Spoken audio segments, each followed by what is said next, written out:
Bom dia a todos, graça e paz do Senhor Jesus seja com todos nós.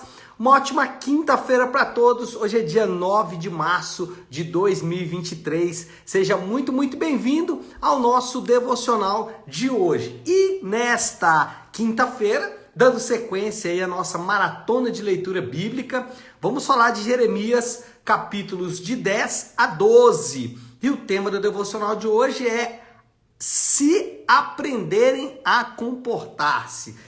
Essa é uma expressão que eu retirei do próprio texto e eu já vou ler o texto de uma vez para a gente começar já a conversar aqui sobre o assunto que vamos tratar. Então eu vou ler Jeremias, capítulo 12, versículos do 14 até o 17. É um texto relativamente grande, então a gente vai ler todo ele aqui para entender o que vamos tratar nessa manhã. O texto diz assim, Jeremias 12, 14. Assim diz o Senhor a respeito de todos os meus vizinhos, as nações ímpias que se apoderaram da herança que dei a Israel, o meu povo. Eu os arrancarei da sua terra e arrancarei Judá do meio deles. Mas, depois de arrancá-los, terei compaixão de novo e os farei voltar, cada um a sua propriedade e a sua terra. E, se aprenderem a comportar-se como o meu povo e jurarem pelo nome do Senhor, dizendo, juro pelo nome do Senhor, como antes ensinaram o meu povo a jurar para Baal, então eles serão estabelecidos no meio do meu povo. Mas, se não ouvirem, eu arrancarei completamente aquela nação e a destruirei, declara o Senhor. O texto riquíssimo, né? O profeta faz aqui uma profecia maravilhosa. Vamos entender aqui esse contexto. Lembra que Jeremias começa a sua profecia fazendo uma peça de acusação contra Israel. Então ele reúne todas as provas. Agora ele está tratando dos pormenores desta peça de acusação. Por exemplo, ontem vimos que nos capítulos anteriores, se eu não me engano, de 7 a 11, ele falou sobre a falsa religião. Ele falou da falsa devoção. Ele falou de pessoas ou dos judeus que iam, dos moradores de Judá que iam ao templo, faziam os seus sacrifícios, faziam as suas ofertas, faziam as suas orações, mas o coração deles não estava com o Senhor. E eles foram justamente advertidos por Deus em relação a isso. Agora, a partir aqui do capítulo de número 11, Jeremias trata da quebra da aliança. Ele vai tratar de um outro pormenor da acusação, agora relacionado ao pacto de Deus com a nação de Israel, pacto esse feito lá no Sinai, juntamente com Moisés. Nesse contexto de acusação em relação à quebra da aliança, Deus faz uma promessa de resgate. Ele fala, olha, eu vou resgatar o meu povo.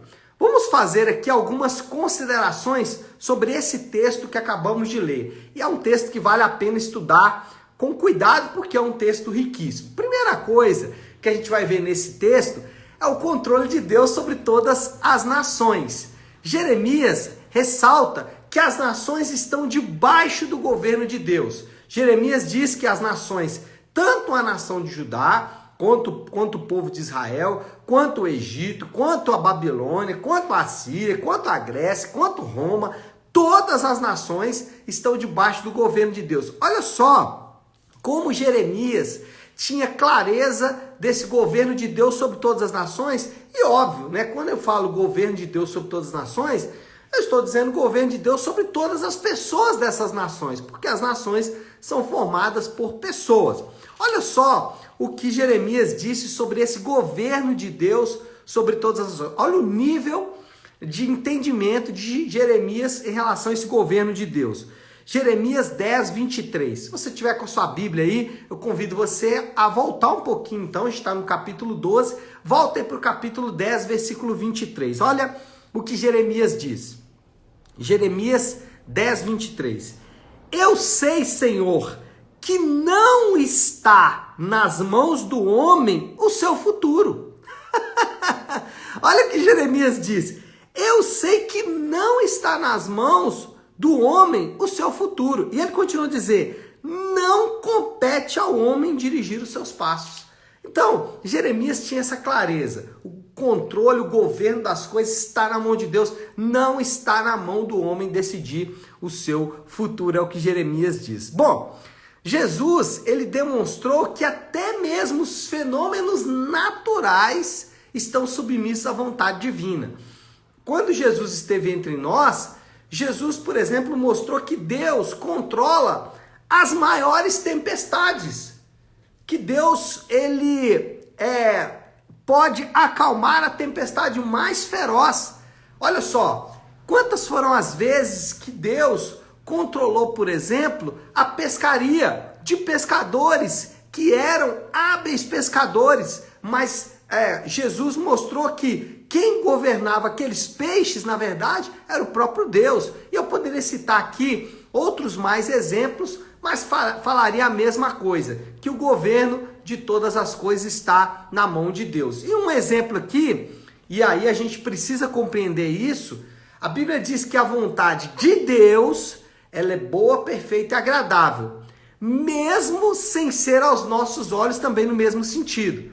Então, a Bíblia afirma, a vontade de Deus é boa, perfeita e agradável. Aos nossos olhos, pode não ser, mas aos olhos de Deus é. Quer um exemplo disso? Para nós, a crucificação, e de fato foi descrita e aconteceu exatamente como isso. Para nós, a crucificação era algo absolutamente violento.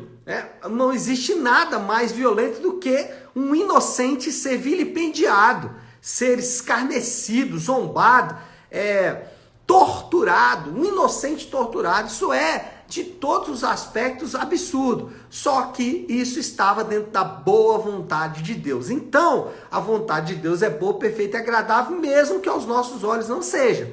Então, a gente precisa aprender a confiar nisso, e é isso que Jeremias está destacando aqui inicialmente. Segunda coisa que nós vamos ver aqui, segunda consideração, é a capacidade de Deus de cumprir promessas. Eu sempre fico impactado com isso e eu gosto sempre de ressaltar isso.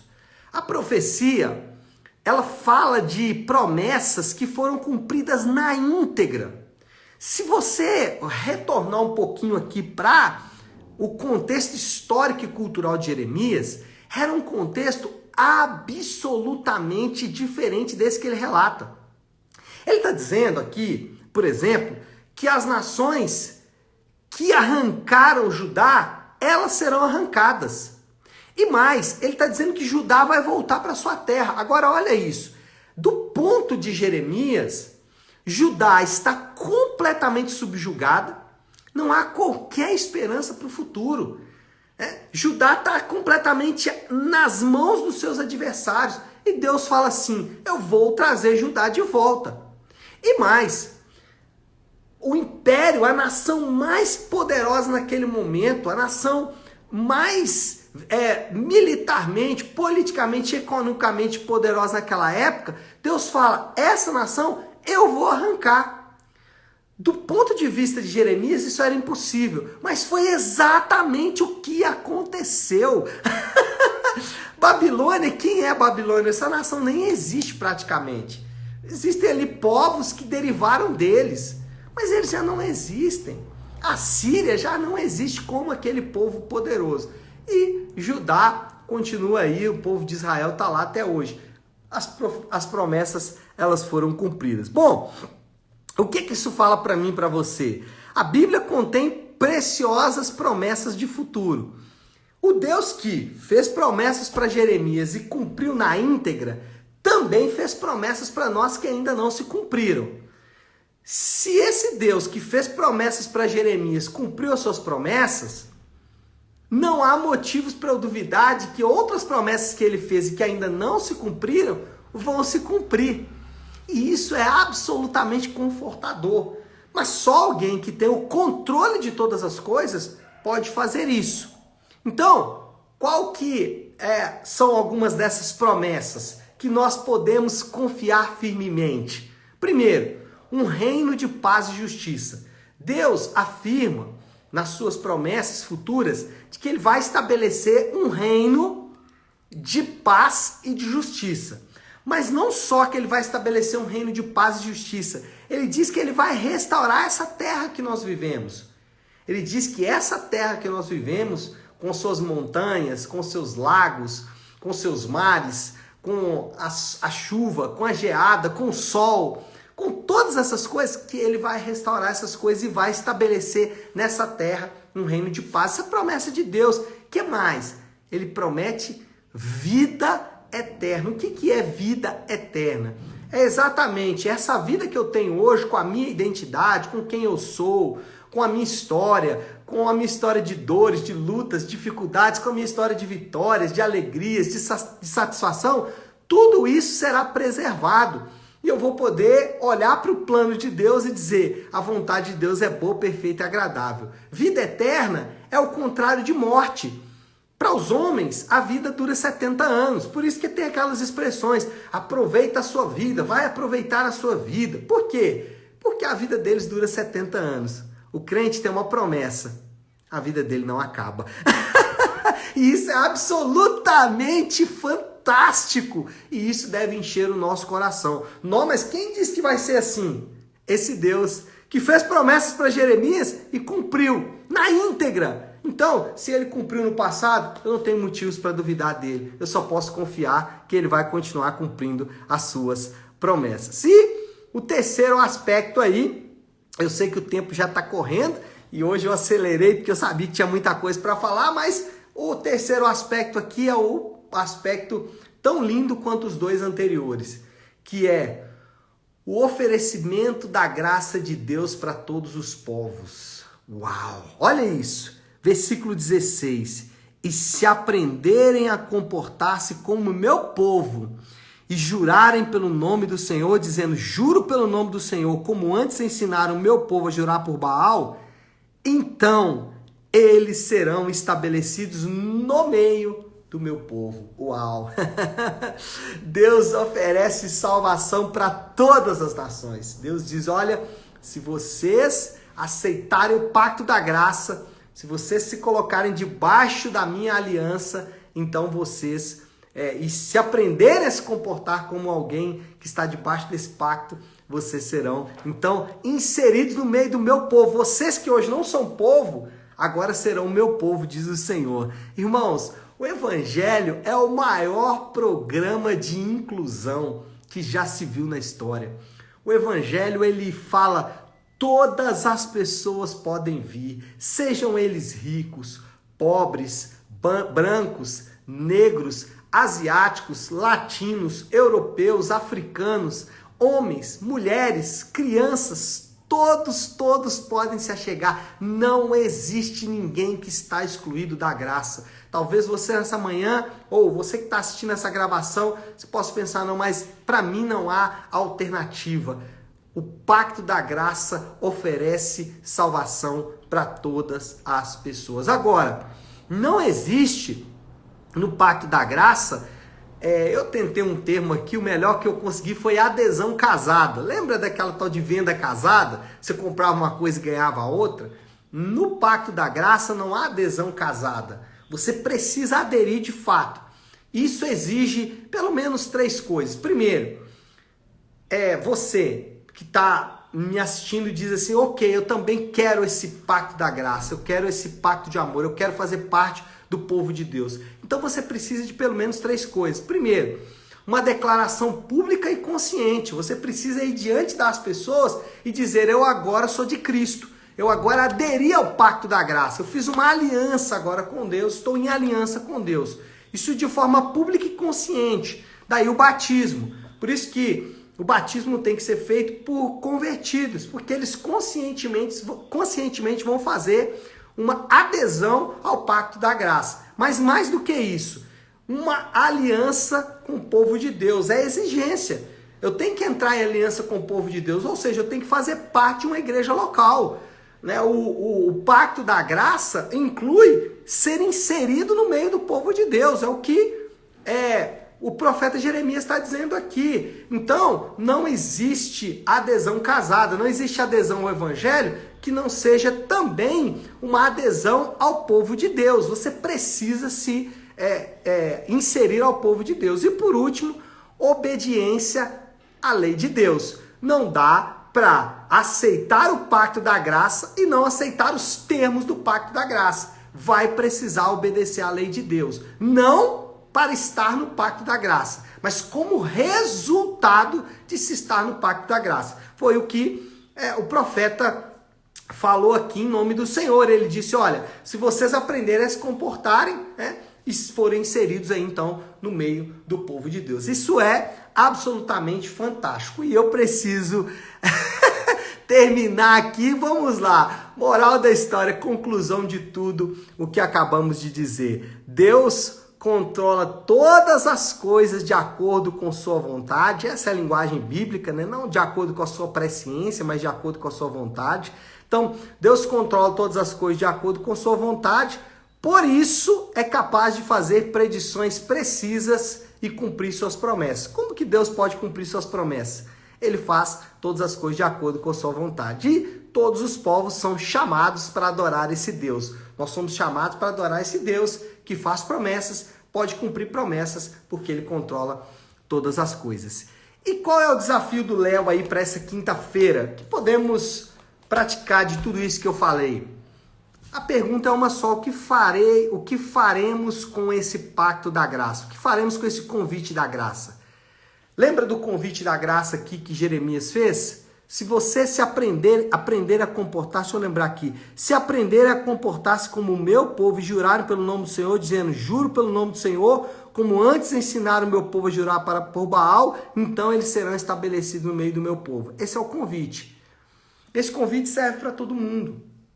Talvez você já fez parte aí desse pacto da graça. Talvez você já passou pelas águas do batismo, fez uma declaração pública, mas você não está em plena comunhão com o povo de Deus e muito menos obedecendo à lei de Deus. Então, nessa manhã, o Senhor chama você a voltar. Volte a praticar a lei de Deus, volte a praticar a palavra de Deus, volte a praticar os princípios de Deus, não deixe para trás isso. E você que ainda não fez, você precisa fazer isso rapidamente. Uma declaração pública, dizendo para todas as pessoas que agora você é de Cristo e uma adesão, uma inclusão no povo de Deus, na igreja local e também obedecendo à lei de Deus. Então, o chamado de Deus hoje é para todo mundo. Para aqueles que já fizeram a sua pública declaração e para aqueles que não fizeram. Venham, aprendam a se comportar como povo de Deus e vocês serão então inseridos como parte desse povo. Tá certo?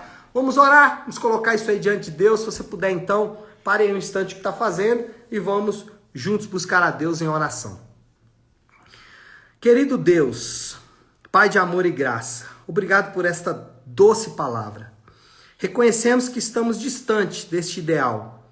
Reconhecemos, meu Pai, que falhamos miseravelmente em ser aquilo que o Senhor projetou.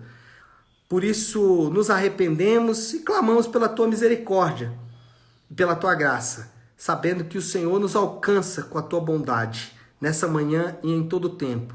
Pedimos que o Senhor nos dê forças para voltar ao Teu caminho e seguir, Senhor Deus, em direção àquilo que o Senhor projetou para cada um de nós. Eu oro assim, em nome de Jesus. Amém. Amém, meu povo? Bom, então é isso. Nós vamos ficando por aqui. Que Deus te abençoe. Uma ótima quinta-feira para todos. Fiquem com Deus.